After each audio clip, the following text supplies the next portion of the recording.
Hello সবাইকে, কেমন আছেন সবাই? ওয়েলকাম করছি আমার আরও একটি নতুন ভিডিওতে। আজকে কোনো রান্নাবান্নার ভিডিও আপনাদের সাথে শেয়ার করব না। আজকে আপনাদের সবার সাথে একটা পছন্দের খাবার কিভাবে রেডি করতে হয় সেটা শেয়ার করব।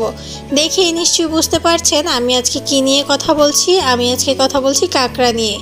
এই কাঁকড়া খেতে কিন্তু আমরা সবাই অনেক পছন্দ করি, কিন্তু কাঁকড়া পরিষ্কার করা সেটা বেশ ঝামেলার। তাছাড়া কাঁকড়া যদি জীবিত হয় সেটা পরিষ্কার করা তো আরও বেশি ঝামেলার। এই কাঁকড়াটা জীবিত হওয়ার কারণে আমি ঠিকভাবে ধরতেও পারছি না, কারণ যে কোনো মুহূর্তে চিমটি দিয়ে দিলে হাত একদম কেটে যাওয়ার সম্ভাবনা আছে। তাই একটু চিমটা দিয়ে আমি এটাকে ধরে প্রথমে একটু বাড়ি দিয়ে নিচ্ছি যাতে কাঁকড়াটা মরে যায়। অনেকবার বাড়ি দেওয়ার পরও কাঁকড়াটা সহজে মরছিল না, তাই আমি কাঁকড়ার পায়ের যে জায়গাটা চিমটি দেওয়ার সেটা ভেঙে দিয়েছি, যাতে করে পরবর্তীতে চিমটি দিয়ে আমার হাতের কোনো ক্ষতি করতে না পারে। এখনও কিন্তু কাঁকড়াটা জীবিত ছিল, এই কারণে আমি আবারও চিমটা দিয়ে ধরছি। আর এই যে পাড়াটা আমি ভেঙেছি সেটাই সবাই প্রথমে মোচড় দিয়ে ভেঙে নিতে হবে, এতে করে কাঁকড়া কাটার সময় আর কোনো রিস্ক থাকবে না। তো এটা এত বেশি শক্ত ছিল, আমি প্রথমে কেচি দিয়ে চেষ্টা করেছি, পারিনি, তাই এবার আমি হাত দিয়ে এটাকে ভেঙে নেওয়ার চেষ্টা করছি। এর মধ্যে কাঁকড়াটা মারাও গেছে, এই কারণে আমার এখন আরও একটু সুবিধা হয়েছে। এবার বাকি যে পাগুলো ছিল সেগুলো মাঝখানেও নখ থাকে, সেই নখগুলোও আমি কেচি দিয়ে কেটে নিচ্ছি।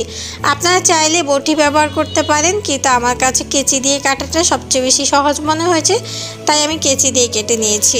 এবারে কাঁকড়ার উল্টা পাশের দিকে দুটো বাড়ি দিলে উপরের যে খোসাটা আছে সেটা উঠে আসবে।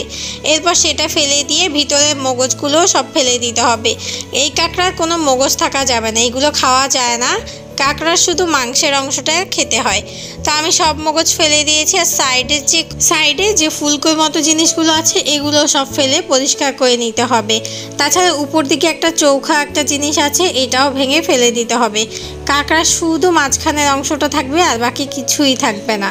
পায়েগুলো খাওয়া যায়। আর এই উল্টা পাশের দিকে ত্রিকোণ আকৃতির একটা জিনিস আছে, এটাতে একটু জোরে চাপ দিলে এটা উঠে আসবে। চিংড়ি মাছের যেমন মাথায় ময়লা থাকে, কাঁকড়ারও এই জায়গাটাতেই ময়লা থাকে।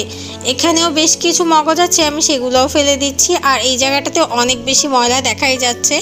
আমি এখন একটা ব্রাশের সাহায্যে এই জিনিসগুলো সব পরিষ্কার করে নিব। আর মোটা মোটা যে পায়ে ছিল সবগুলো পায়ে আমি এভাবে একটু বাড়ি দিয়ে থেতলে নিয়েছি, এতে করে রান্না করলে খেতে সুবিধা হবে। তো ব্রাশের সাহায্যে আমি এখন ঘষে ঘষে কাঁকড়া থেকে যে শ্যাওলা থাকে সেগুলো পরিষ্কার করে নিচ্ছি। কাঁকড়াতে কিন্তু প্রচুর পরিমাণে শ্যাওলা থাকে, যেহেতু এগুলো পানিতে হয়, তো যার কারণে আমি ব্রাশ দিয়ে ঘষে ঘষে সব পরিষ্কার করে নিচ্ছি। আর অপোজিট সাইডের যে ময়লা ছিল সেগুলোও পরিষ্কার করে নিয়েছি। উপর দিকে তাকালে চোখের মতো দুটো চোখ জিনিস দেখা যাবে, এটাও আমি ভেঙে ফেলে দিচ্ছি। আর ভিতরে বাকি মগজগুলো আমি হাত দিয়ে পানি দিয়ে ভালো করে ধুয়ে পরিষ্কার করে নিচ্ছি। মোটামুটি এভাবে করেই কাঁকড়াটা আমার খাওয়ার জন্য উপযোগী হয়ে যাবে। এখন আমি আমার পছন্দ মতো কেটে নিব। আপনারা চাইলে 4 টুকরো করতে পারেন। বড় সাইজের একটা কাঁকড়া থেকে আমি এইটুকুই পেয়েছি। আপনারা যদি চান ছোট ছোট পাগুলো আলাদা করে নিতে পারেন।